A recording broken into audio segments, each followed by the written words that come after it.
Hi, this is Paul, and I want to do a follow-up video on my video about Pageau-Peterson patterns, God, and resurrection. And I want to bring in John Vervaeke, who is another lecturer at University of Toronto, and we're going to talk about patterns and life and logos. Now, it's always important to read the comments. I wish I could get to all of them all the time. But this comment on this video that I did, it's a late coming comment by Flavius Belisarius 6 hours ago. That's maybe, I don't know, so I looked at this maybe 4 hours ago, so it's maybe 10 hours ago. I feel annoyed that nobody in any single theology debate or IDW debate has locked in on John Huxley's observation that life represents a localized field or envelope of anti-entropy. When I read that, it was like, bang! Oh, wow, because that connected up with a conversation, a debate I was having during the meetup last Sunday night. To continue with the comment, I feel this is unspeakably profound, and since it would apply especially to humans, this has a huge impact on presuppositional philosophy and egocentric or subjectivist viewpoints. And then I cut off the rest of the comment, which says maybe I'll have to make a video about that. So Flavius Belisarius, please do. I'll watch it. And make sure you let me know when you do so that I can see it. I should subscribe to his YouTube channel. If only there was a way to find out if someone makes a new video about something. Can't imagine how that works. Anyway, as I mentioned, that happened at my meetup on Sunday night. There's a lot of smart people in my meetup. There are some folks with PhDs and some folks that are really smart and love debating. And we've got a graduate student from UC Davis, and he was pretty much he and another guy were holding up the materialist end of the debate as we were talking about patterns and Pageau and all of that. Neither of those guys had listened to any Jonathan Pageau, but one of the things that had cropped into my mind, and again, I am not an expert in biology at all. The last biology class I had was 10th grade at Eastern Christian in New Jersey, so it's been a long time. So I'm really open to influence when it comes to the comment section and what you have to say. But my question is, what is the difference between living and non-alive without a judging, evaluating agent? So most of us would agree that someone said I should do product placements in my little illustration. So what is the difference between this little cell phone stand and me in terms of category? We're both made up of, and we're going to get into this word in Vervaeke's lecture, we're both made up of matter. Actually, I don't know if we'll get all the way there. Well, we'll see. Well, we're both made up of matter. We both are composed of something. And in fact, there's a certain order that has been, let's put it in front of my fleece. There's a certain order that has been instilled on this, so that if you were to walk along the beach at a deserted island and you found this, you would say, this comes from a human being. This is not made from a non-human animal that we have any awareness of. This is not naturally found in nature. We would all know that, and I think we would be correct, and it would be a very reasonable assumption to say that this is not from that. But yet, what is the difference between me and this? And one of the answers could be entropy. And as this very excellent comment noted, life represents a localized field or envelope of anti-entropy. Well, what do we mean by that? So I had to look up Julian Huxley, who I didn't know anything about, and so of course I'm dependent on Wikipedia to some degree, and there's a pretty significant article on him, much of which I read. Very interesting guy, but it didn't really answer my question about this entropy business. So then I did a little bit more Googling, and then I came across this, a creation science site. Oh no! And for all of you out there who believe in free speech, this is part of the importance of free speech. Should we be banishing creation scientists and sending them to Siberia? No, let creation scientists do their work, because it's, well, there went the lobster. Bucko wanted to make a appearance in the video. But he always falls down.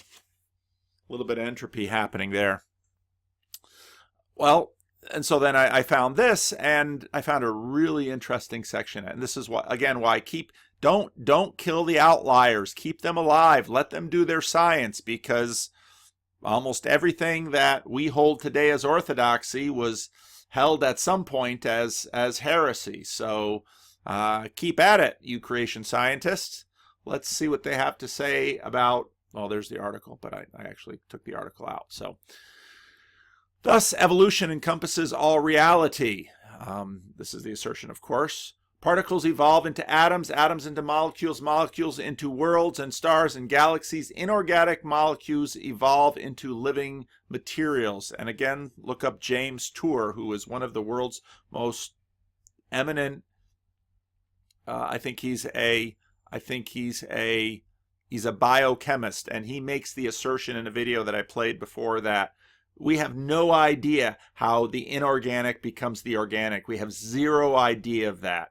And to imagine that this just happened by elongating time and opportunities, especially within, since the Big Bang, a constrained time frame, a lot of people are skeptical about. And this is part of their reason for asserting that evolution does not get rid of a God, or the need for a God, or the need of a living being. And we're going to get into that in a minute. So this is the story of evolution. Evolution encompasses all reality. It's the big show. It's as C.S. Lewis calls it in his book Miracles.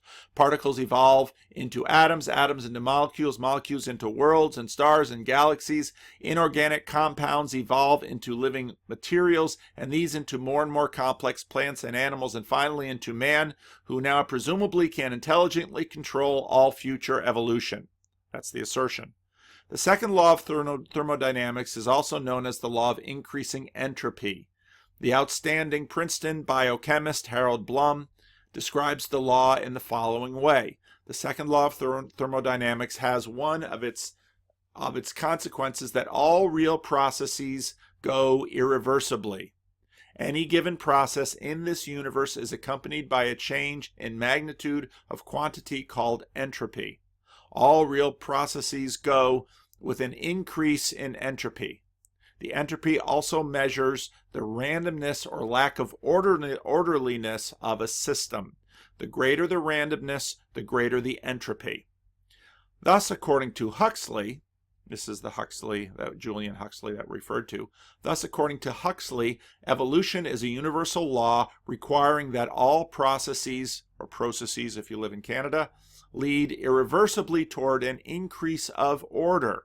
According to Bloom, the entropy principle is a universal law requiring that all processes lead irreversibly towards a decrease in order. Each is exactly the converse of the other. It seems obvious, therefore, that one of them must be wrong, or both of them. Since the second law of thermodynamics is universally accepted as a basic principle governing all processes, has been verified experimentally thousands of times, and is consistent with all experience, then there can be no doubt whatsoever that, if there is any such thing as a scientific law at all, this is it. Evolution, on the other hand, is simply a belief. No one knows how it works, or has ever seen it take place. And some of you are going to quibble with that in the comment section, which is fine. Go for it. It is not even a good scientific hypothesis, since there is no way to subject it to a scientific test. This is probably why they call it a theory. It is certainly not a scientific law, as is the second law of thermodynamics, which it contradicts. Creationists therefore insist that evolutionary philosophy must simply be wrong. Evolutionists point to two possible ways out of the difficulty. One is denying the universality of the entropy principle. Since man is quite limited in knowledge, and since he is able to make observations on only a very small part of the vast universe, he cannot be certain that the second law applies everywhere in time and space.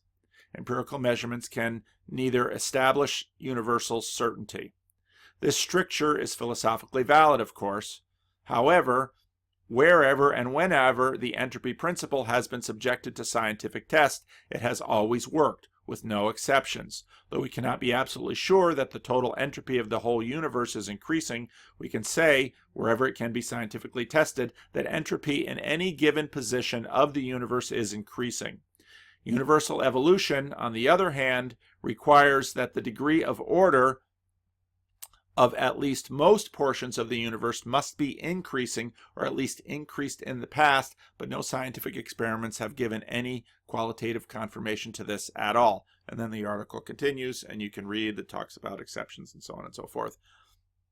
I'm not here to evaluate it, but the observation, the question that I brought to this was, okay, how do we define life? And in a sense, we look at it, we say, well, we kind of know what life is. We won't know what living things are. Well, living things, as this commenter said, is an exception to entropy, because living things create order. And we create order in ourselves. We reproduce in ways that rocks don't. Plants reproduce, animals reproduce. This thing is sterile. It will not reproduce.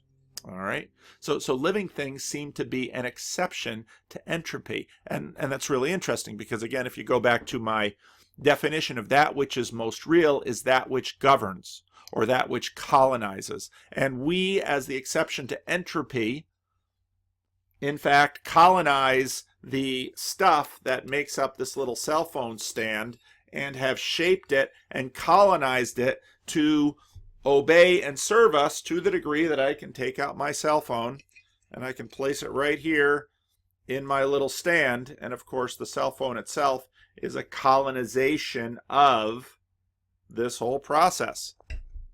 I'll place my cell phone stand right there. Same goes for my hat. Ooh, that could be product placement. Those are the river cats. River cats, you're gonna sponsor my videos, Sacramento River Cats. So what about that? Is that a good definition of life? I'd like to hear from you. It's as good a definition that I can think of right now. But then we get into this question of order and colonization. And as I brought up in the other video, but only referred to and only left a link to, this gets very much into Aristotle and causes. Now, Aristotle has his 4 causes. And again, I have to thank Struan for his constantly pestering me, which it's okay, Struan, it's okay to pester me, because he's always feeding me good things. And Struan, who doesn't want me to talk about him because he's shy, but he said it's okay, so I will a little bit, because I think he's a brilliant guy and he should get his stuff out there more. But that's a conversation between me and him. I'm probably the only thing he has that's even approximating a pastor. So this idea about, well, what are these causes that Aristotle comes up with? And it was actually Struan who pointed me towards this for Vervaeke series of lectures. And I'm going to play a significant portion of lecture 3 in this video, because he really nicely walks through Aristotle and the formal cause and how this gets put together in Aristotle's world and how it becomes this theory of everything. And then after the place that I won't play, he then goes into Plotinus. And of course, Plotinus leads to Augustine and so on and so forth. But let's keep going. So let's talk about Vervaeke. I guess that's how to say his name. And let's play the video. Oops, that's not the video. Here's the video. Aristotle is trying to understand, right, what this means. Now, the sound in these videos is terrible, and that's a real shame because there's a lot of really good content in these videos. So I will pause it and interrupt it as I usually do because I'm obnoxious and a pain. If you want to watch the whole video uninterrupted, watch the whole video. I won't be there to interrupt you there. And so he's coming up with a theory of knowing. He's trying to come up with a psychological account of what it is to know and how we know when we know. Now for us, and we're going to see why later, probably next lecture, for us to know something is to have an accurate description of it. It's this picture, it's a representational idea of knowledge.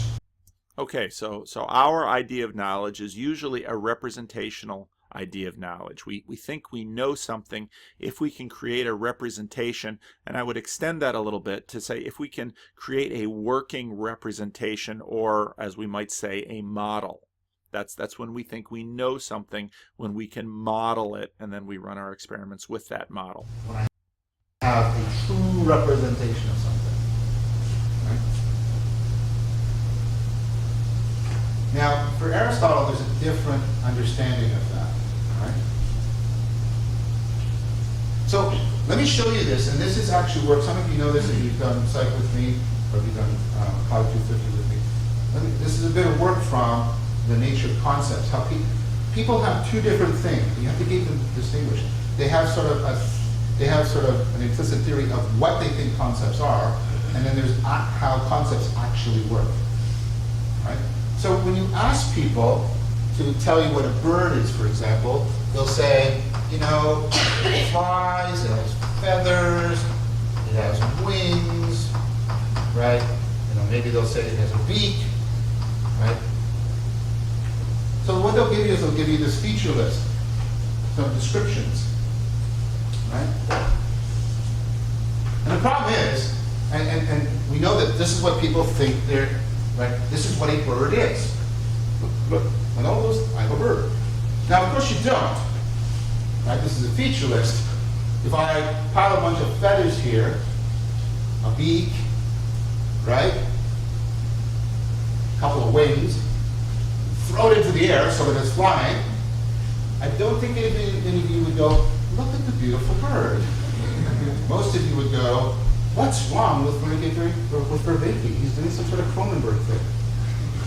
Now, what's missing, and I think this is something that Plato put a lot of emphasis on, and Aristotle not enough, because it's tended to drift away, although it's in Aristotle. What's missing is a structural functional organization, a structure for how all those things fit together and work together so that they function in a way that makes a bird. Now, we don't have an English word for this.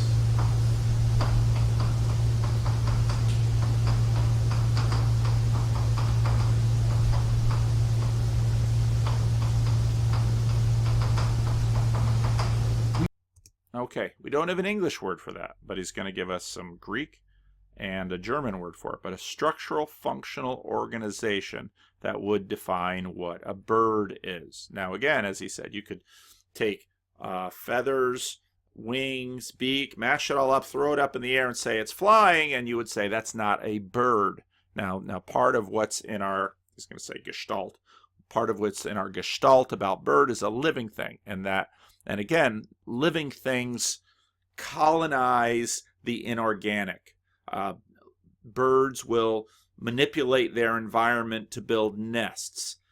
Birds will use their environment to seek prey. Living things, they not just move. We see often, in antiquity, some definitions of life were about movement, and we still kind of understand that's a fairly rough definition. But I would say that living things colonize their environment, and there's a relationship with that to reason, and that's reason that C.S. Lewis talks about in Miracles. We do have something sort of at the chemical level that's close to it, the idea of a chemical formula. But you have to think of the formula not just as the string, but as one of those models that gives you the structure that it helps to indicate how the molecule functions.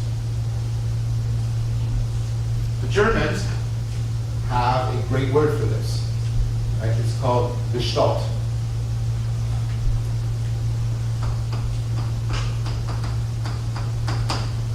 It's like this structural functional organization so that the things work together well.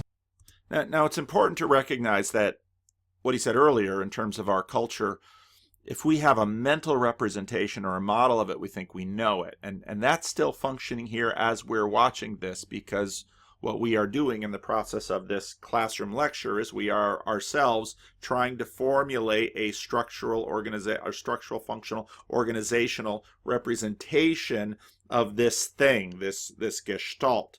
That's what we're trying to do. And so it's important to remember that we're still kind of watching. This is a vision. when I talk about a monarchical vision as this being what, in a sense, objectivist scientism imagines we can do. Well, this is a vision. So we're getting a vision of a gestalt here.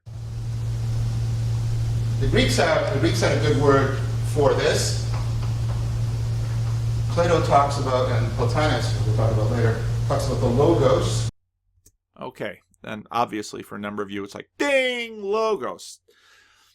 It's important to remember that logos comes into the biblical conversation through the prologue to the Gospel of John.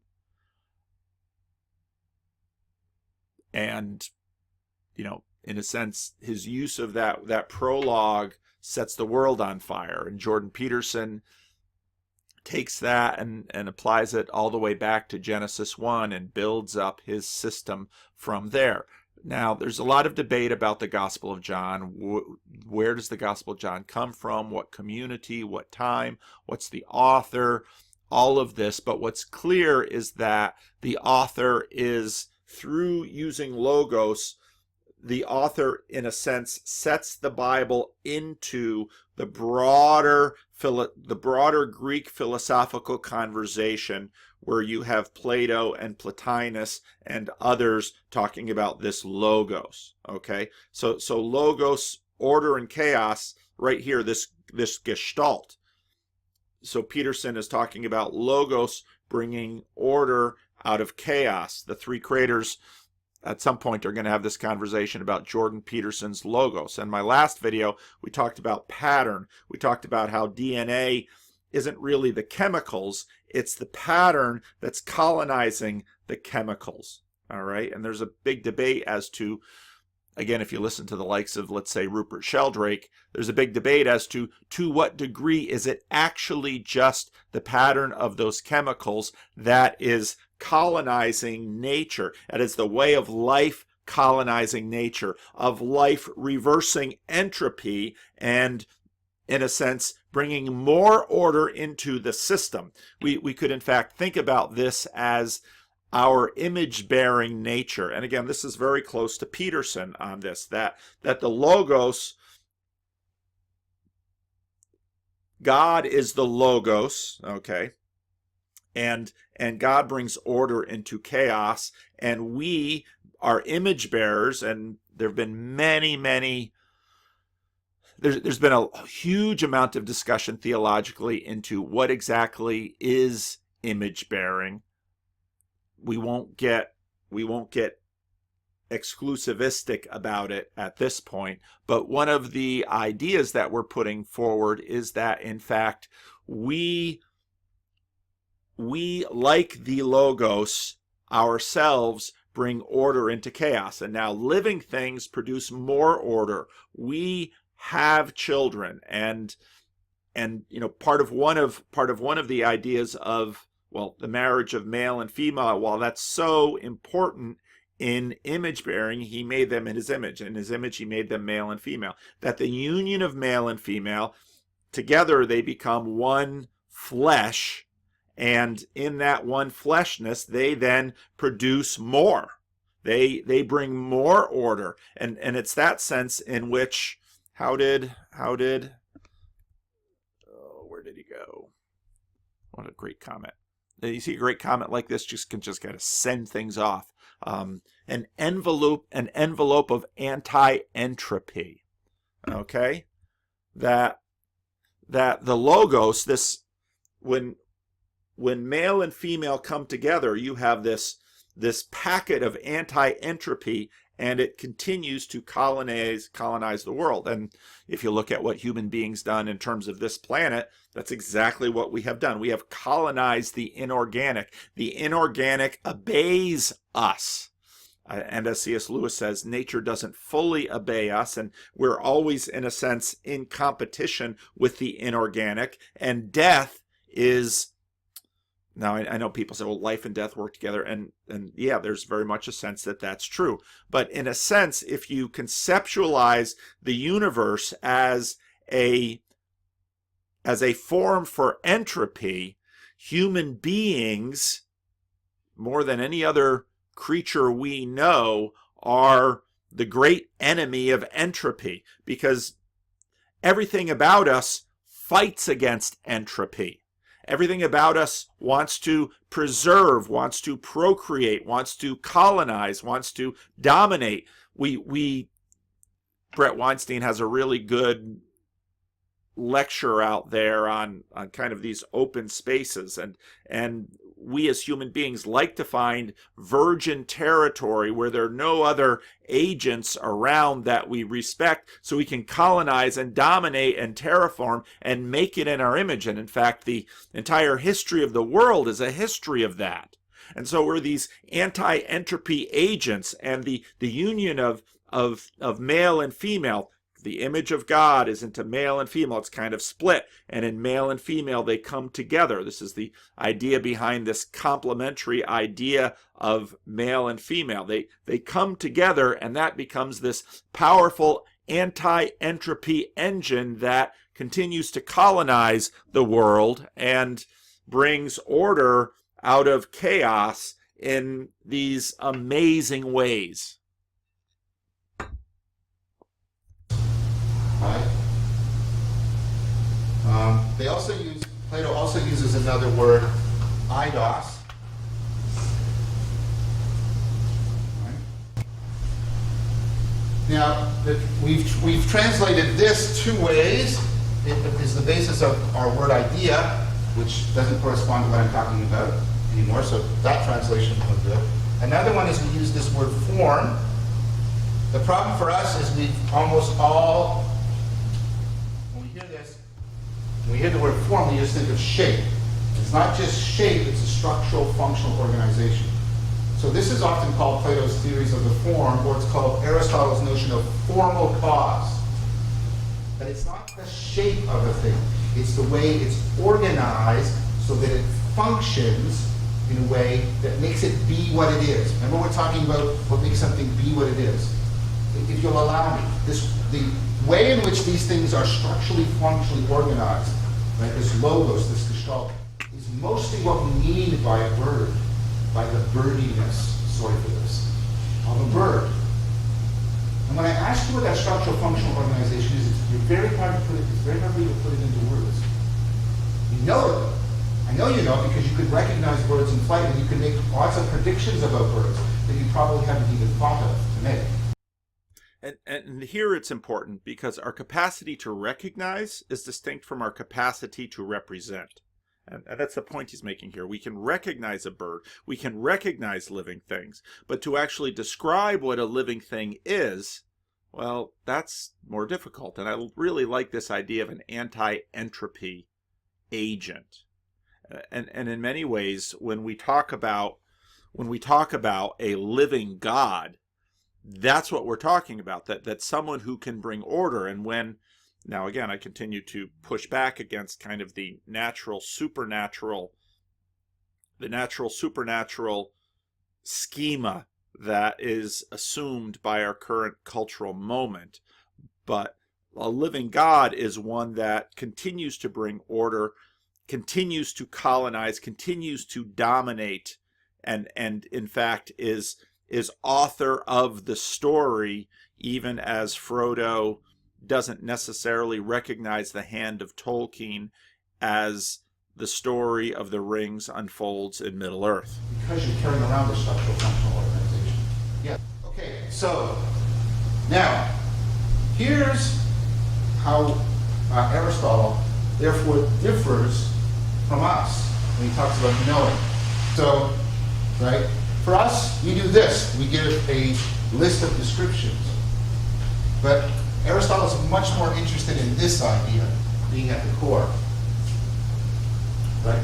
So for Aristotle, to know something is, right, to grasp this gestalt, to actually have it in your mind. So to know something is to grasp this gestalt. And we have to figure out on what grasping is. Now he's about to give a really good illustration. I'm going to give you another sort of intuition to help get you back into the Aristotelian way of thinking.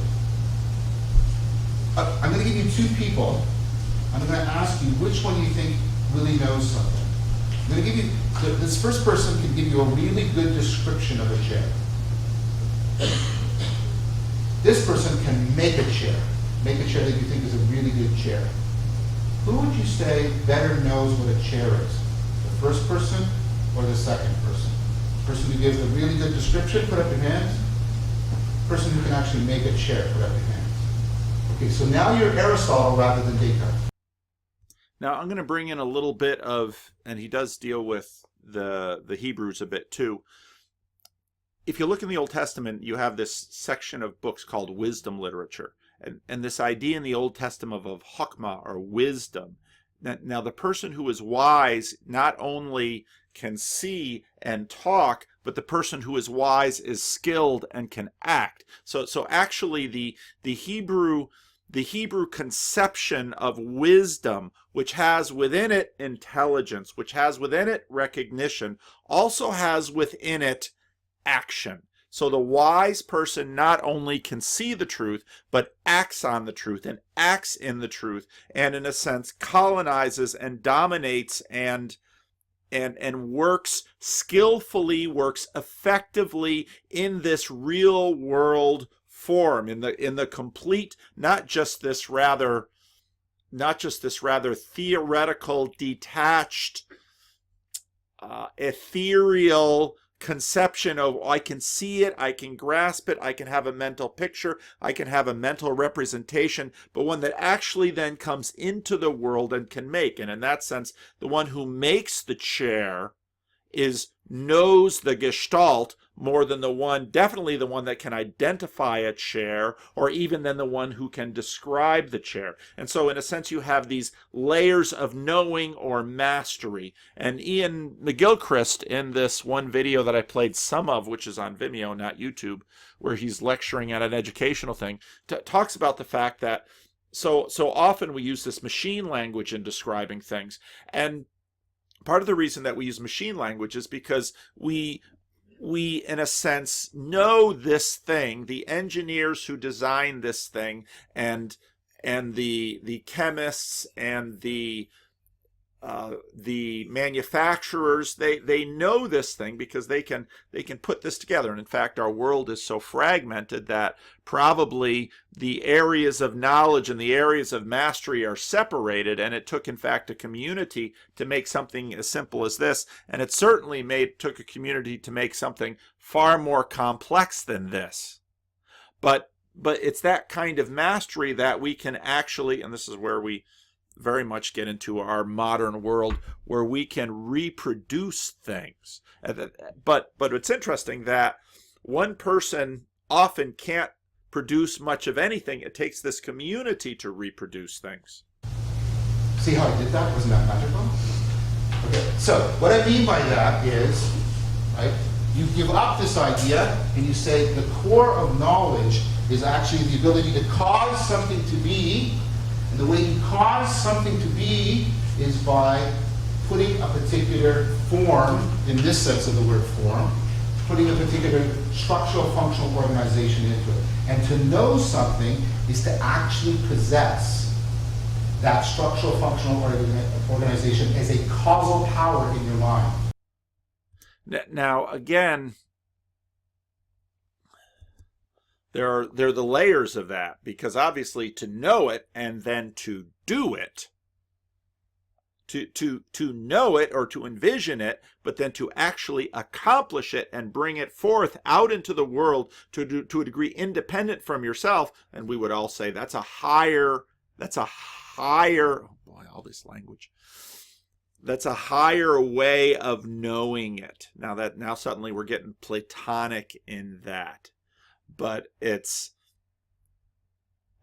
anti-Platonic in a sense that to know it would be to bring it out into the world in its existence. And so in that sense, what God does in creation is brings things into being. Okay? It's not there just as an idea, it's an actual ability. Yes? But an idea that Descartes nor Aristotle could make a bird. So. Right. So you can't know a bird as well as for Aristotle, as well as you could know other things that you're capable of actually causing to be. but you can come to know a lot. And this, right, and this means also that other things are much harder for you to get knowledge of, like the stars and things like that, because your capacity to make them is very significantly diminished. We can't even make a bird. So what is a bird? How would Aristotle answer that question? Well, Aristotle thinks that what he can do is give he thinks that what binds this together, this is going to be a little bit, I can't go into this very long. He thinks what binds this together are relations of necessity and sufficiency. What I have to do is tell you, like, sort of the necessary and sufficient conditions for these features hanging together. So he proposes the idea of an essence. Many people think, and I do too, that that's not probably the correct for a lot of things. There might not be an essence for many things that we know or understand. So I think for many things, right, it's that structural functional organization. It's a set of relations, right, such that the parts are interdependent in a way that they function as a causal whole. And you want me to give you a name for that structural functional organization of a bird. Unfortunately, the best name for the structural functional organization of a bird is this word, bird, right? And that's not helpful to you. But what I mean is, I can give you things that lack that structural functional organization, and you'll immediately know it's not a bird. And that as that structural functional organization gets more and more realized in it, you're more and more likely to call it a bird. And as we said earlier in that conversation I had with her, right, a lot of this is ineffable. It's very hard for you to put it into words. And so, again, you can recognize it, you can put it into words, you can bring it into actuality. Now, God, obviously, is he that can bring it into actuality. We recognize, some of us may be able to articulate, but this is these layers or levels of chokmah, of wisdom, of power, of skill, of to the degree to which we colonize and govern and actually create reality. So I can't quite give you the answer you want, right? Because one of the things we've discovered in cognitive science is that for very many of our concepts, the things we know, we can't give a definition of them. It doesn't work that way. Again, we can recognize it. We can't even give a definition in some things, but we can recognize it. We certainly can't create it. Yes? Will this be considered like the cornerstone of ontology? It's going to be, as you see, the cornerstone of Aristotelian and therefore Western ontology for a very long time. So that's as much as I can do right now. So I'm cutting out some of the questions. all right. So you heard Thomas mention it. This is known as the conformity theory of knowing. It's the idea that the mind shares the same form, where we don't mean shape, we mean the gestalt, the logos, the structural functional organization. It's what the carpenter has in their head when they know how to make a chair. They don't know just how to create the shape, they know how to create the structural functional organization so that it will reliably behave like a good chair. So when you know something, you share the same form in that sense in your mind. So that's why it's called the conformity theory. It doesn't mean believing what everybody else believes or something like that. It means sharing the same structural functional organization. Con, with, Greek, form, you just defined that. So conformity with form. It shares the form. Now, why is that really important? Because, and this is something that Charles Taylor, again, remember he talked about the actual revolution of the great disinvestment. This is something Charles Taylor has pointed out. Epistemology is the study of knowing, right? The philosophical study of knowing. He called this a contact epistemology. Now, what do I mean? What he means by that? If you'll allow me to use shape as a metaphor for form. Form is not shape, but I'm going to use shape as a metaphor for form. Notice how, in order, my hand conforms to the can, right? So the idea is when the mind and the world share the same form. It's like they're in contact. There's this intimacy of connection. Notice the language. Now let's hear that again, because that's really important, because where I'm going with this is, as I've been pondering the phone, I never forget that. As I've been pondering the what really offends Sam Harris about Jordan Peterson, what really troubles materialists about religious people. It's this idea of the connection between the mind and the outer world. Christians worship. Christians pray, and they think things are going on. The Apostle Paul says, do not be conformed to the patterns of this world, but be transformed by the renewal of your mind. So there's something going on here between that which is in the mind and that which is out in the world. So the idea is when the mind and the world share the same form, it's like they're in contact. There's this intimacy of connection. Notice the language. There's an intimacy of connection, of mutual fittedness, of belonging together of the mind and the object. This is why metaphors of knowing as a kind of marriage or a sexual union are very prevalent.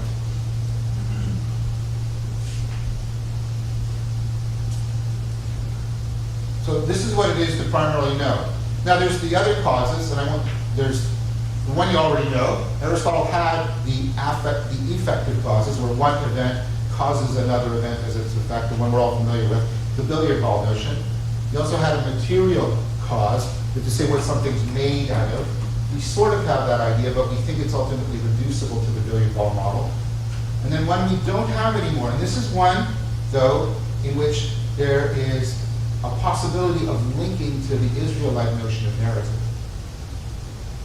So the two that are really important to us, and they're deeply related for Aristotle together, is the formal cause, which I just like what you grasp when you know something, and then another thing here has been called Aristotle's notion of a final cause. Because Aristotle had the idea that everything was acting on purpose. Everything was acting in order to try and reach its fullest potential. Now this is going to be key, because here's another separation of the world, especially of the Christian and materialist world. Not only the Christian, but almost all religions. Okay, so this is going to bring me into another aspect of Aristotle's theory. First of all, the word I just invoked was invented by Aristotle. The idea of potential was invented by Aristotle, because he was trying to account for how things develop.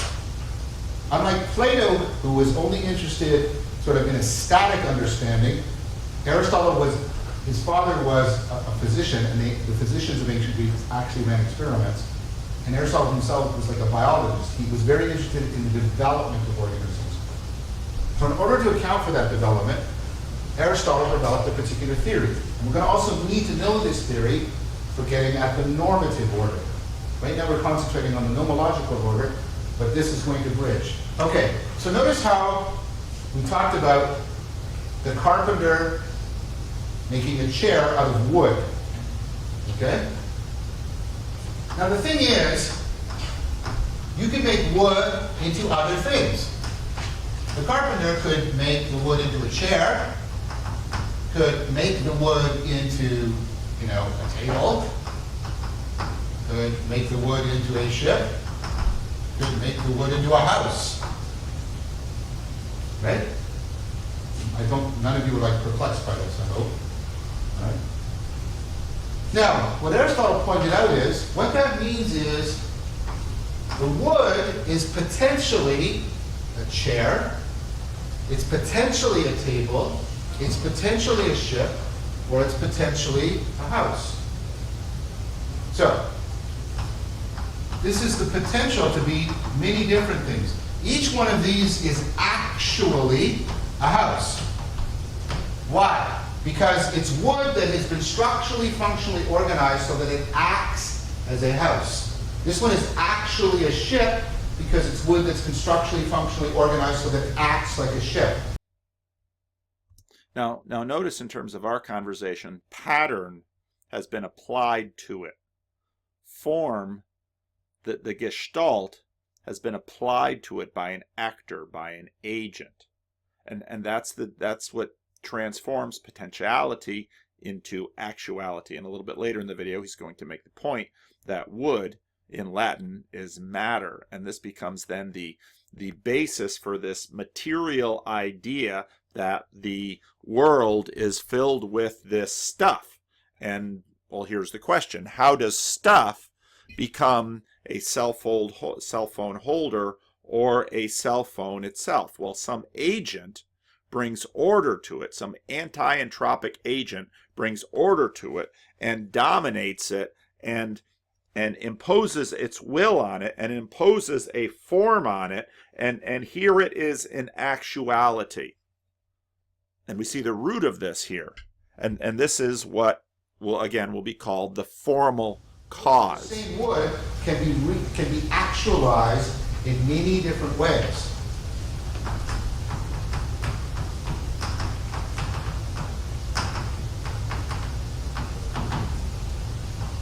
So the contrast is between potential and actual. Notice how much, right, science depends on this notion, for example. Science, in order to do the conservation of energy, you need to talk about not only kinetic energy, but also potential energy. This ultimately comes from Aristotle. Please hang on with me because this takes a little bit of working, but we need it. Now, Aristotle asked, what's the difference between this and this? What turns the wood into something that can act like a house? Well, the answer is the form, in the sense again of the gestalt, the structural functional organization. Well, the form and the agent. It's the agent that has dominance over the form, that governs the form, that turns it into the actual. Because you can sit there and think house all you want, but you're actually going to have to know how to do it. This is where we get the idea of information. Also, logos, word. Putting a form into something makes it be the way it is. So development is to take what's potential, give it a structural functional organization so that it starts to act in a particular way. Is that okay? Okay, so we're going to come back to this. I need you to know this. Okay? I'm trying to show you how the idea of theory is being generated. Now what that means is that everything is in a process of actualization. Right? Okay, now everything is in a process of actualization. I would say living things, and this still squares with, let's say, common assumptions.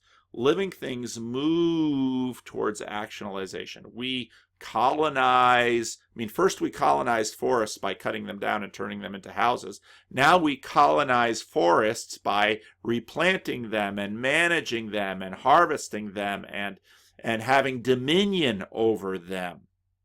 The irony of people's complaining about Genesis 1 in terms of having dominion, we in a sense have been going to greater levels of dominion. First, the only dominion we could have over the forest was cutting it down. Now, in many ways, we have greater dominion over the forest because we are planting them and managing them and harvesting them and terraforming them. This is the dominion we are exerting. We are making things unnatural. Well, what do we mean by natural? Natural is, in a sense, that which is left to entropy. And we take our step in with our anti-entropic selves and we colonize it, but in the process we shape it. And this, again, getting back to C.S. Lewis's miracles, we're constantly in this fight with nature, or we're constantly in this fight with entropy.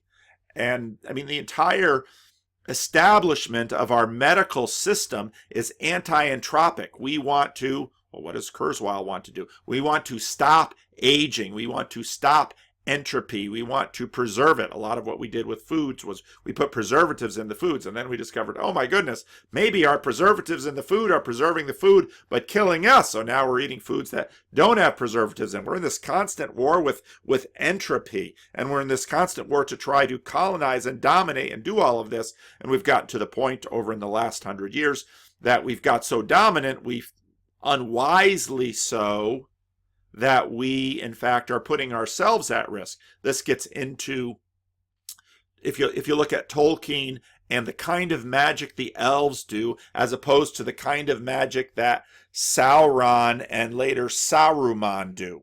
Well, what kinds of magic they do? They break nature in order to control it. The elves, in a sense, improved nature, but also look at the elves. What was true of the elves? The elves didn't age. Well, why not? Well, again, this is Tolkien's world, but Tolkien had all of these, in a sense, gestalts built into his fiction. Everything is trying to develop to its fullest actuality. Okay, now that's clearly that we still believe this. We still think Aristotle is right about living things. We think that's the case for living things. That living things take potential food, they put it into them, they put a structural functional organization on it, which ultimately comes from your genetic code, right? And that actualizes the food into a person, and then that continues to self-actualize until you get all of the abilities you get. Right? So for living things, this works well. The difference for Aristotle is he thought this applied to everything. And we don't. Or who do we mean by we? Well, this is where you have the divide. And in many ways that is the divide. That Sam Harris will say, there is no purpose in the world. Christians will say, this is my Father's world, and to my listening ear all nature rings, and round me sings the music of the spheres. Well, it's getting a little Aristotelian. So when he's talking in his own domain, biology, he's being brilliant. When he starts to step outside of his own particular science, he's not that brilliant. This is a lesson current scientists should learn. Speaking outside of your relevant area or domain of expertise is often a very dangerous thing, making very liable to foolish discussions. Oh, it's all about our pride now. Well, I'll tell you, YouTube is a place for people with little to lose, so call me a fool, let's play. If I'm wrong, I'm wrong. And, put it in the comments and let's have the conversation. Not pronounce on philosophy unless they've got a philosophical education. Any more than philosophers should pronounce on physics if they don't have a physics education. There is no universal thing that is the key to allowing you to pronounce on all fields of human endeavor and inquiry. Again, all of this, and there's a lot of wisdom in what he says. I'm not saying, no, that's all wrong, but there's so much packed into what he just said there in terms of history and the history of the university. And, okay, why do we continue to call it a PhD? A PhD in biology, a PhD in gender studies, a PhD in physics, a PhD in history, a PhD in theology. Why do we keep calling it a PhD? So that itself is a big conversation that I don't want to derail that with. And it's a very important thing to say, but I want to qualify it. But what Aristotle thought, and it's not so stupid actually, right? He thought that everything was therefore acting on purpose. Everything was trying to develop to how it should most fully be. So that notion that Plato had that we should try and move towards our fulfillment is something that Aristotle thought applied to everything. Now, how does that work? Okay. How does that work? Well, let's build out from our theory of knowledge to incorporate this idea of final cause. That things are acting on purpose, where that means trying to come to completion, trying to finish the process of actualization. So again, efficient cause, material cause, formal cause, final cause. The final cause is the big picture. It's the big purpose. You build the ship in order to win the war, or to travel over to the east in order to trade with the Chinese. That's the big purpose. All right, and he's going to get into a little bit of Aristotelian theory about purpose. And okay, well, let's go back to the conformity theory. The conformity theory says when you know something, your mind has the same structural functional organization as the thing known. You conform to it. Okay? And now, again, I think if we get into apprehension, we conform to it. That's a way of knowing. In order for me to, well, how can I know this little cell phone holder? Well, obviously I can put my hands around it. And I can feel that it's cold, and I can smell it. Doesn't have much smell, but it's cold, and so I know a little bit about something intuitive about temperature and transmission. And it's metal. A plastic cell phone holder would not be as cold as this. This is quite cold, and if I were the engineer that drew this up, I might be able to pull up the design out of AutoCAD. And if I was the manufacturing engineer, I might have had a sense about the process by which I folded this metal. And if I was a machinist, I might have had a sense of how, in fact, I cut this little slot in so that the wire can go through if I'm charging my cell phone, and about the coating that I put on this metal, and then if I was a business person, how, in fact, I could market this. I mean, there's tons that go into this little thing. All right. But now what's the purpose of it? Now, again, if I came along across this on a beach, let's say if I'd never known cell phones, I'd look at this and say, well, what's this for? Well, I can take a pen. Maybe it's a pen holder. Oh, but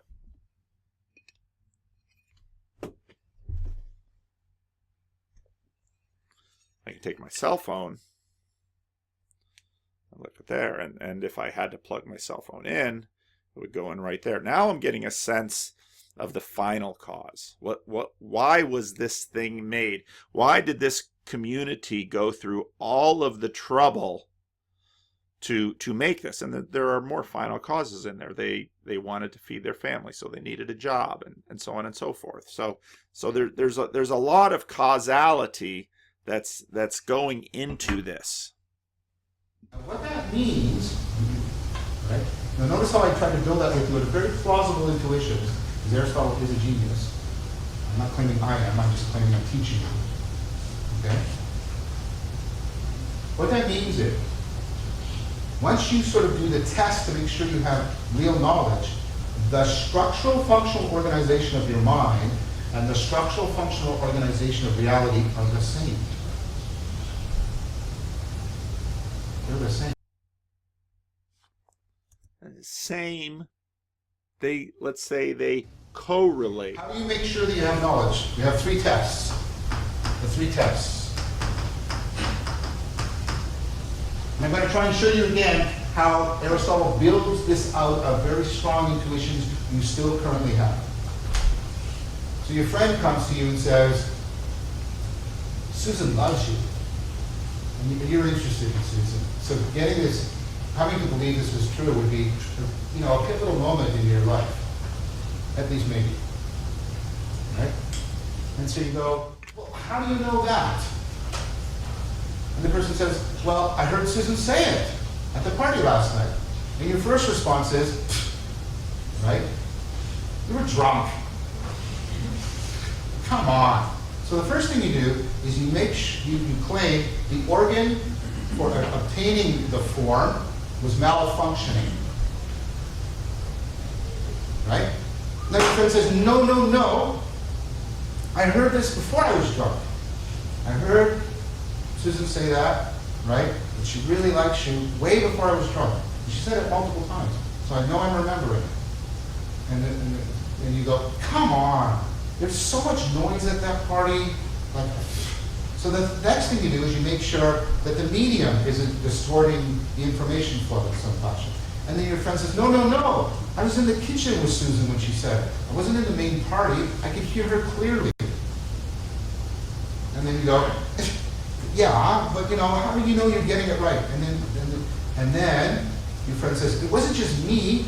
Tom and Andrew and Agnes also heard her say it. And then you go, oh, I think Susan really likes me. Because you do the 3 tests. You check to make sure the relevant organ for picking up the form isn't malfunctioning. You make sure that there's no distortion in how the information was flowing. The medium isn't distorted. And then you look for rational intersubjective agreement. Now for Aristotle, that doesn't just mean everybody's opinion. It means after a lot of rational discussion and debate. When you do all those things, you then go, that's real. That's why if somebody said, I saw a ghost, and you say, well then, last night in the fog, you go, or yesterday afternoon when I had, done a lot of magic mushrooms, you go, well, right? Okay, so, right, things like, so you do these 3 tests, which we still use. You do these 3 tests, and once those tests are passed, it means that the structure of your experience is the structure of reality.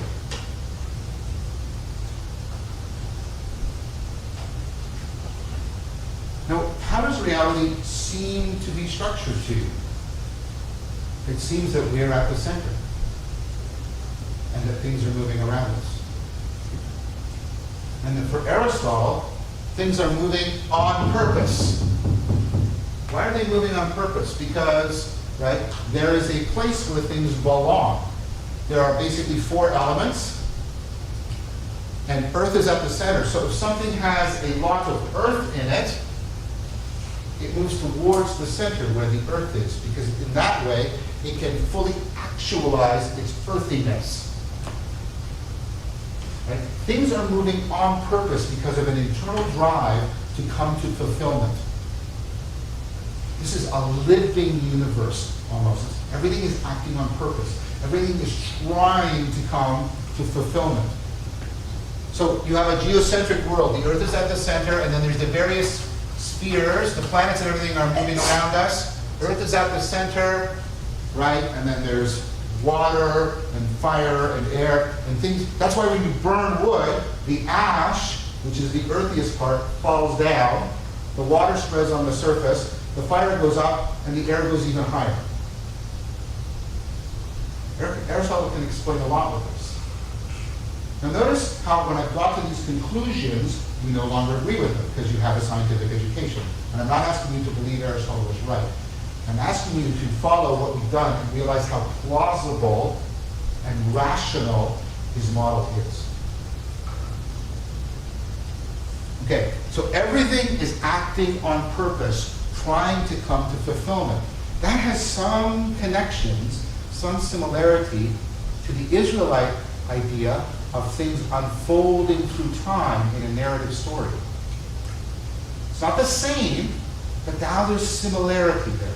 There's a potential point of connection. Now what you have is you have these 2 things. You have the conformity theory, right? It tells me my mind is so intimately connected to reality that I can directly sort of understand the structure of reality from my experience. Okay, there's consciousness in there too, and I'm not done thinking about that. I might not talk about it more, but because we're gonna, obviously what we got into was Pageau and so if you look at the turn in modernity that we made, well, there is no purpose outside of, well, human beings can have purpose. Well, even materialism begins to doubt that this experience of meaning and purpose that we have, well, that's an illusion. We don't actually have meaning and purpose. We're simply playing out, in a sense, what human beings are false entropy. If you're a materialist, we're false entropy. We look like we're anti-entropic, but we're really false entropy, and that somehow in the process of the universe, life is this weird deviation of an entropy detour, that we seem for the moment to be colonizing things and making stuff. Here's a nice trackpad built by Logitech, a lovely trackball that I use for all of my videos. Logitech, in case you want to sponsor my videos. Screenomatic.com. That's what I do all my videos on, or at least most of them. And here's a Logitech trackpad, and here's a Bic pen, and here's a Yeti mic, and of course we have my LG V30 cell phone, which is currently on AT&T. And don't forget the River Cats.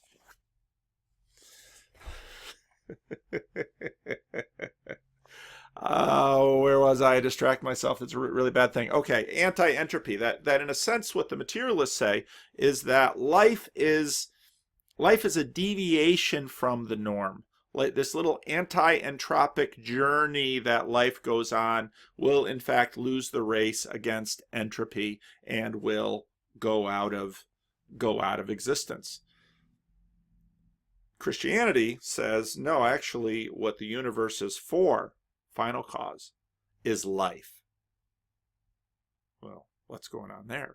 It's for life. It's in fact this universe that is currently subject to decay, and this gets into the Christian story about rebellion. So creation, fall,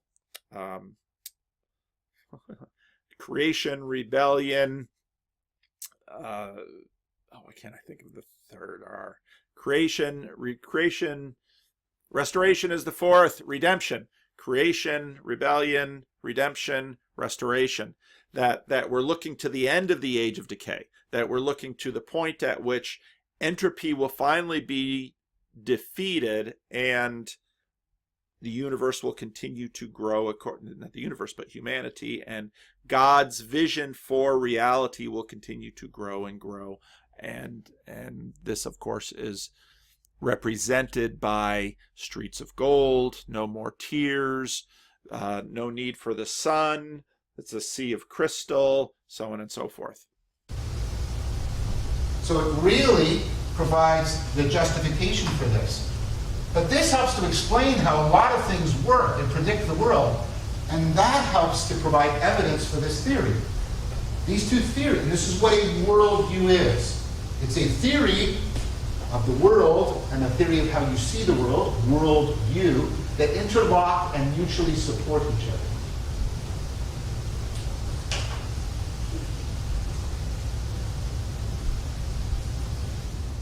Brought to you by Canada Dry Soft Drinks. Everything has a purpose. Everything is moving towards completion, and you can have a direct and intimate knowledge of that. Yes, honey? Is this like the dynamical systems theory view of history? Pardon me? Is this like the dynamical systems view of history? Is this a dynamical systems view of which? Of history. Of history? And laws. I don't know. I don't know if Aristotle has anything like the Israelite notion of history.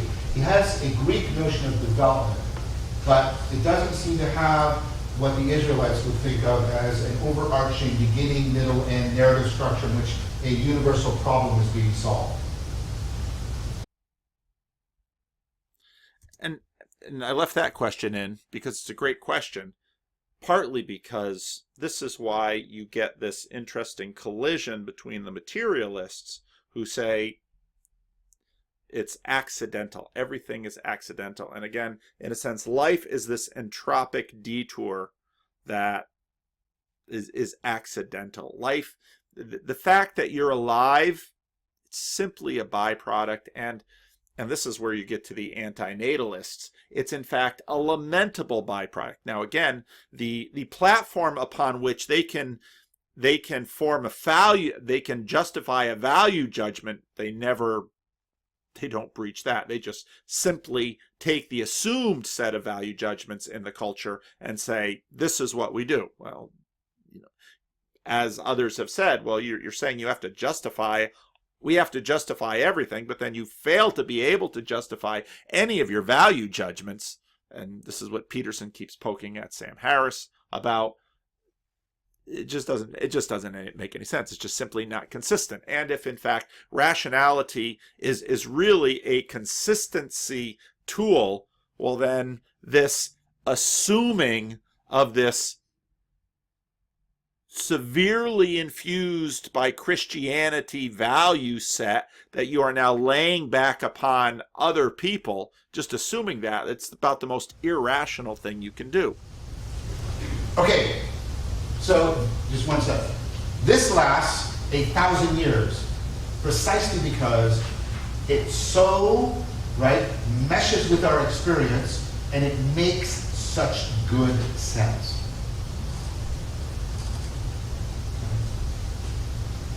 Now this is what I mean by the nomological order. The nomological order is how your worldview ultimately reveals the underlying principles of the mind, the underlying principles of reality, and how they are fitted together in a principled, mutually supportive fashion. Now, in the past, I've talked quite a bit about Thomas Nagel. And this, I think, is part of what Thomas Nagel is complaining about. He said, because in a sense, what we've done is we divided the nomological order, that mind and matter, we in a sense separated them in order to have dominion over matter. But, once you exclude consciousness, well, you're obviously excluding a big part of the entire equation, because it is in fact with consciousness that you are creating all of this stuff. And that's why, in a sense, Thomas Nagel and Jonathan Pageau are sort of on the same page, because they're both saying you can't just get rid of consciousness and think you're actually going to be able to have a coherent worldview. It's too big of a piece to leave out. And someone says, yeah, but by setting aside consciousness, look at all the really neat stuff we were able to make. And my trackball, my Logitech trackball works for everyone. And there's no brand on this. It's some Chinese company probably that this brandless phone holder. This is powerful, and especially powerful is my cell phone. That's really powerful. Well, and this is where you get into Peterson's Darwinian, his pragmatic theory of truth. Yeah, but when you leave some of these consciousness truths out of producing this world, you get yourself into trouble, because you intentionally said, we're not going to worry about these things. We're not going to, okay, so let's see if we can weaponize Ebola. It's a bad idea. Why? Because once you create that technology, well, what is the kind of technology that we're creating? Well, the kind of technology that we're creating is technology that anyone can use, because you've stripped out consciousness from it. So anybody can create a hydrogen bomb. Now this is where you begin to get into questions of Gnostic truth, because well, what kind of knowledge? Well, you got to keep it secret. It's no longer impersonal. You no longer strip consciousness out of it. But that's not the only kind, because again, if we go back to Chokmah and wisdom is what, let's say, wisdom is an example of truth that is consciousness infused. All right. And that's why now we can try and learn from each other's wisdom, but we do that in a sense through this medium of consciousness, and it's whole-bodied, and again, that's what in a sense the Hebrews talked about with respect to wisdom. Notice how, right, tightly connected everything is, how things stick together, how they have a purpose, a place, an interrelation, they mutually support, right? Although in some deep senses this is false, I think you would agree with me, it's extremely beautiful.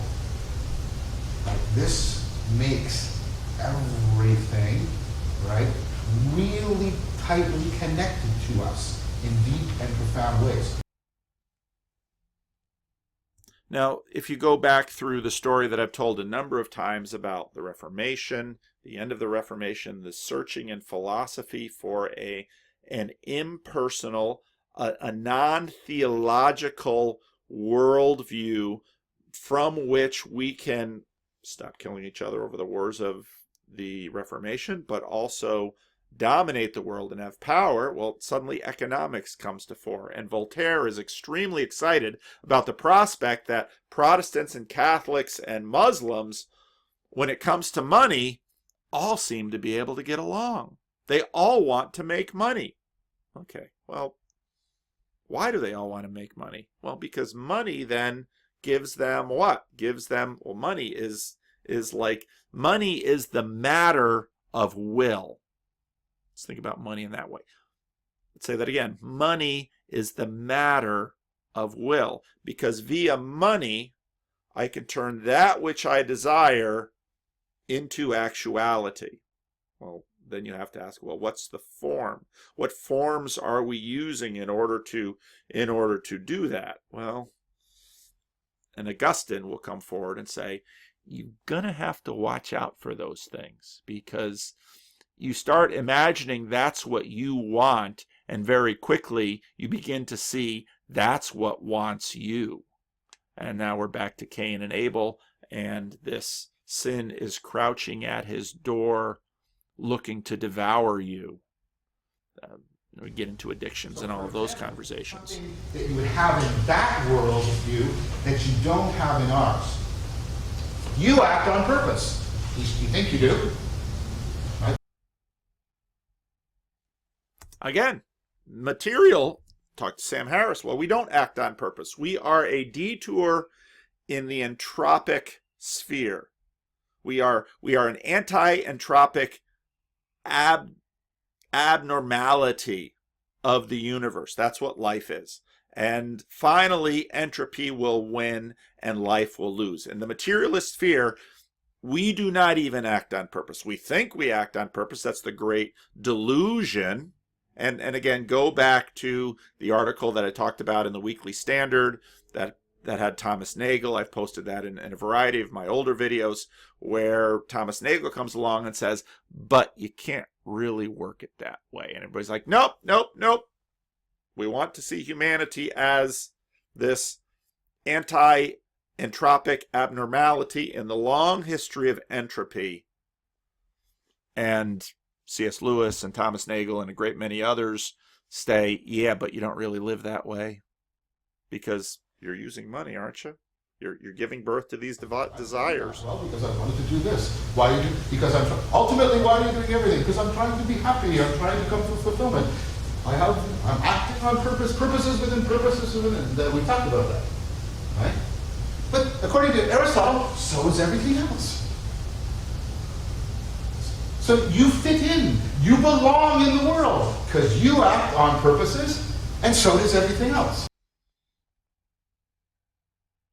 And of course, that is also the Hebrew conception, that there is in fact consciousness from which all of this has been derived, and there is a meaning and a purpose into the world.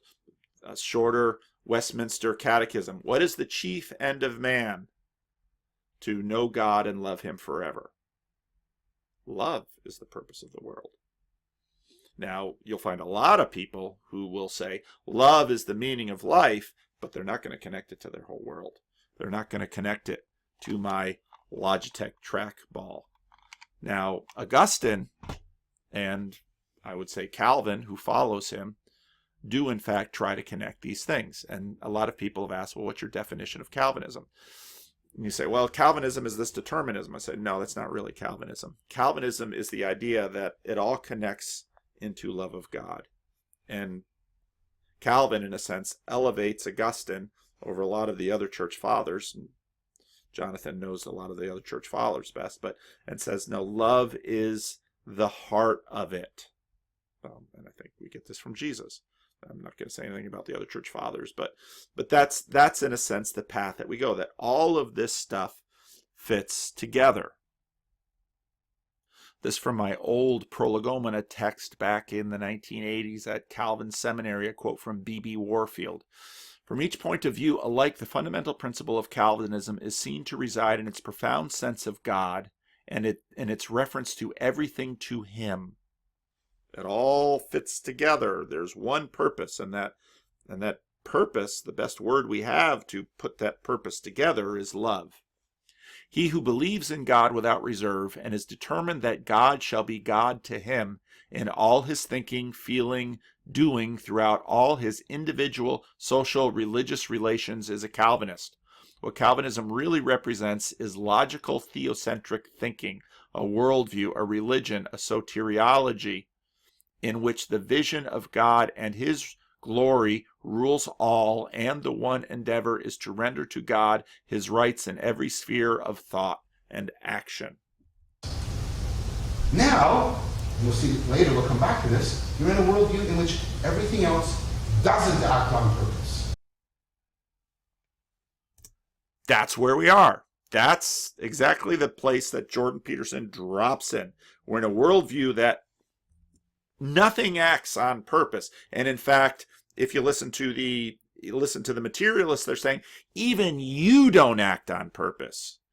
There is no purpose to you. You are this anti-entropic detour of the universe that is an abnormality. If we look out into space, if you want to, let's evaluate the solar system based on mass, you are insignificant. You don't matter. There is no purpose for you. Aristotle said, well, there's purpose. I said, nah. The rest of the universe, the non-living universe, is acting in a purely accidental fashion. People often mistakenly say acting randomly. That's not right. They mean accidentally. They mean it's not acting towards any purpose.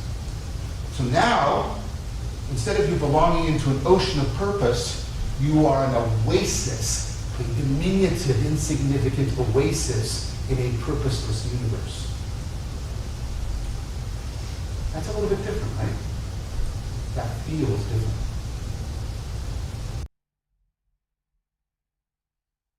And yes, indeed, that feels different.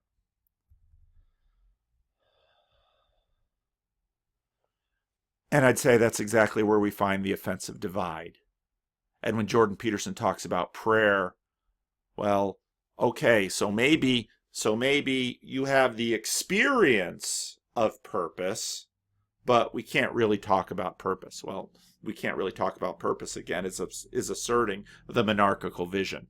This monarchical vision that we cannot actually have, that we cannot actually wield, because we can't see it without consciousness. We can't see it without subjectivity. And if you go through Peterson and Harris, Peterson keeps hammering at Harris, and Harris can't seem to see it, that you cannot obtain the monarchical vision, and when you assert it in order to leverage it against purpose and meaning in the universe, you cannot justify that move.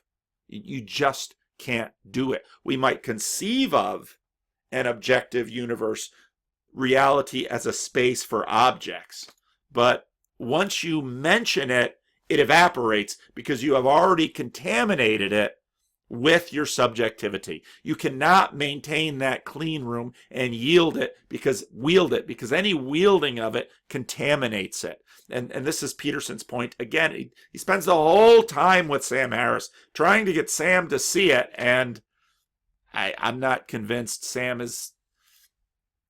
in any way wanted to, was open to this. What's the nature of reality? Is there purpose? Yes or no? And now again, if you listen to I keep forgetting how to say Vervaeke. I always want to say Vervaeke because that's a Dutch name, and these pathways get reinforced. See, my ability to say his name is contaminated by my past. So we want to divide the universe and say, well, there's people act with purpose. There isn't purpose in the rest of the universe. And in a sense, the materialists are continuing to push the point to say there is no purpose in the universe. That's their point. And everybody else listens to them and says, but when you try to make the point, you betray the point.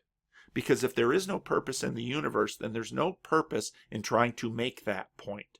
And if, in fact, to the degree that I can conceive of living in a purposeless universe, all I'm going to do is indulge in my passions. Now remember, money is the matter of the passions.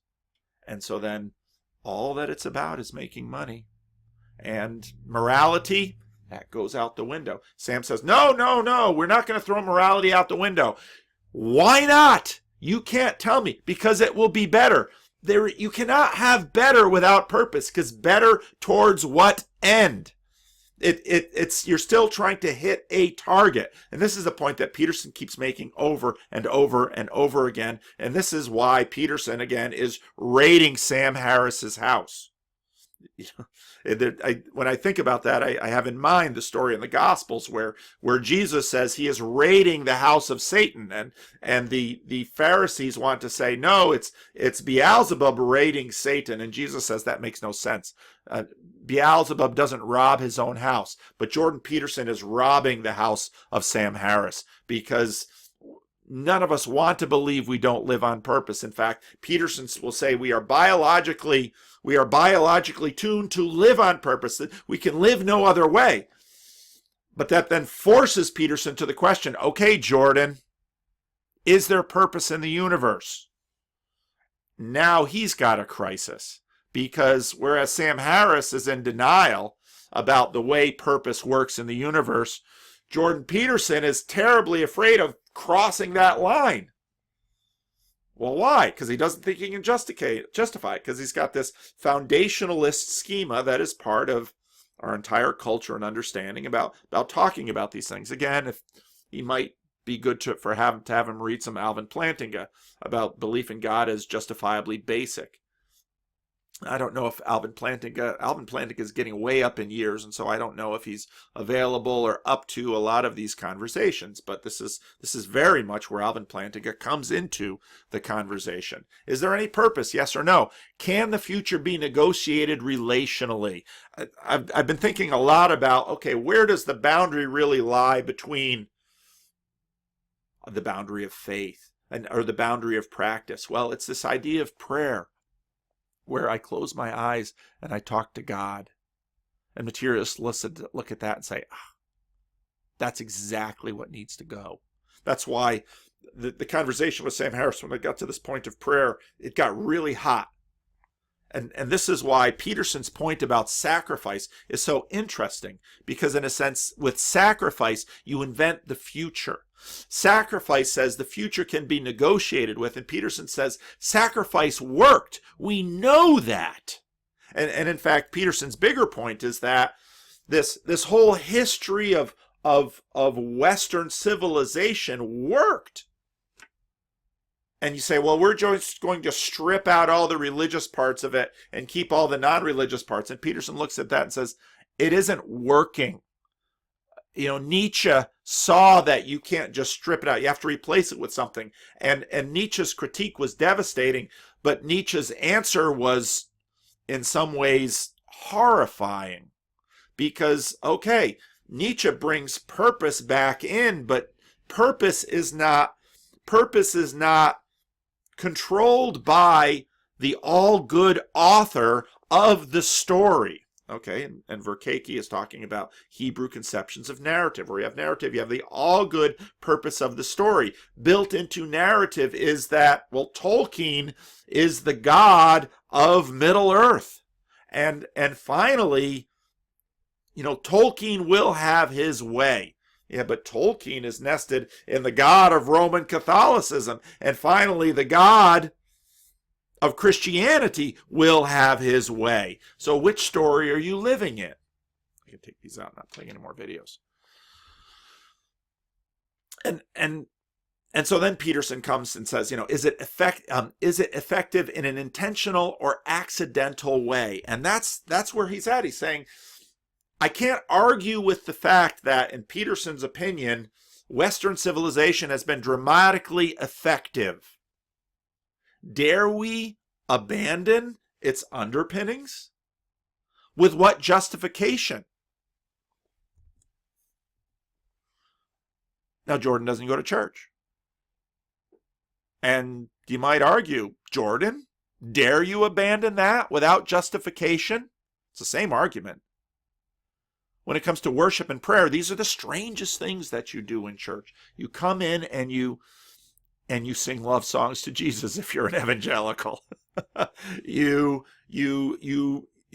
come to worship, you bring gifts, you say prayers, you pray, you listen to God's word. In the Reformed conception of liturgy, there's this dialogic nature where, if you look at it in an anthropological sense, the people go to meet their Lord.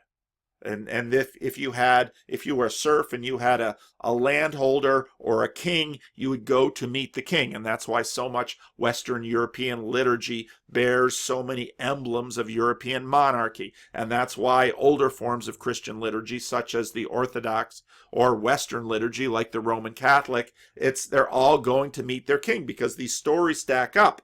And these things are built in there. And of course, what happens in the Protestant Reformation is now, in a sense, we go to meet the government. These are all nested in contexts, and these contexts have been flowing. But at heart, what happens in church and at worship is you go and negotiate with the future. You go and negotiate with the universe. And people say, well, I can do that at home. Yeah, but now we're starting to do it together, and we're doing it as a body. And you say, well, all of this built into this amazing system that we have now inherited. And this is part of the reason Peterson kicks back so hard at dismissing the amazing world that we have as just simply reducing it to white supremacy, or reducing it to patriarchal tyranny. That's why he kicks back so hard at those things, because he looks at this and says, the West has worked amazingly well. And in fact, if the West is just white supremacist, why do very dark-skinned Africans, why are they doing anything possible to make it across the Mediterranean or the Atlantic to get to one of these places, when Africa's been, maybe contaminated a bit by whiteness, but the colonial powers have been gone, So, then you get into all these kinds of arguments, most of which I'm not interested in at all. But here you get to worship and prayer. Is there a watcher? Does God listen? Does prayer change God, or does God change us? Or does prayer change us, or both? What is this? And we don't know, because we're not dominating it. And so partly what you do when you go to church is that you say, I'm not in charge of this relationship, but I am still opening myself up to it. I'm taking a risk and saying, okay. And this is where you get to Jordan Peterson, where he's talking to Sam Harris, and prayer at the edge of the bed. And we don't know what's happening. And both Sam Harris and Jordan Peterson agree to that. Well, there it is.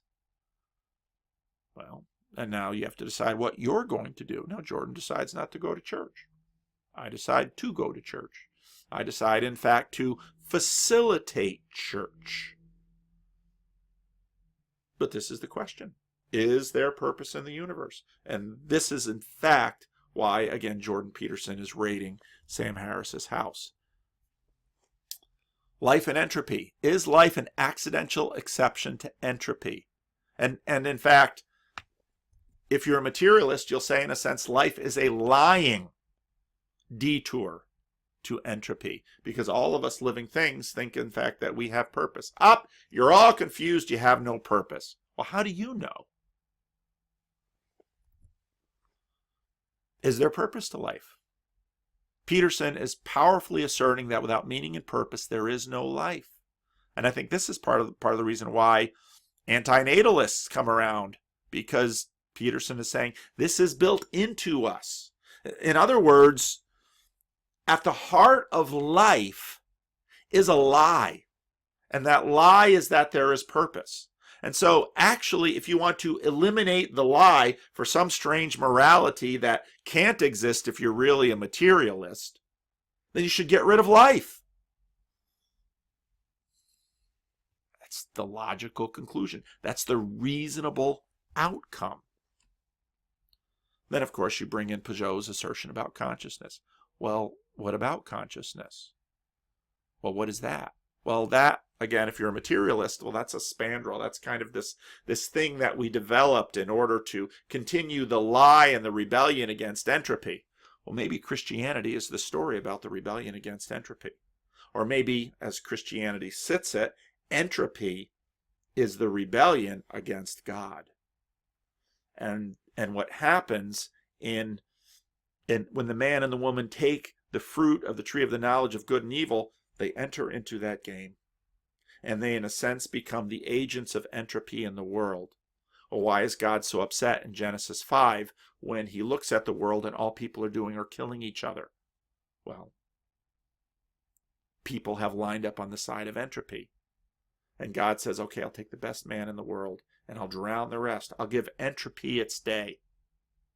But I'll do so with Noah and his family, but that doesn't go right. So then Abraham and Israel fails, and then Jesus comes, and why is it the resurrection that is the final death of entropy? It's the Christian story. So here's my video. I've got to do my rough draft yet, and I've got to visit people. So that's it for this. I'll probably post this today or tomorrow.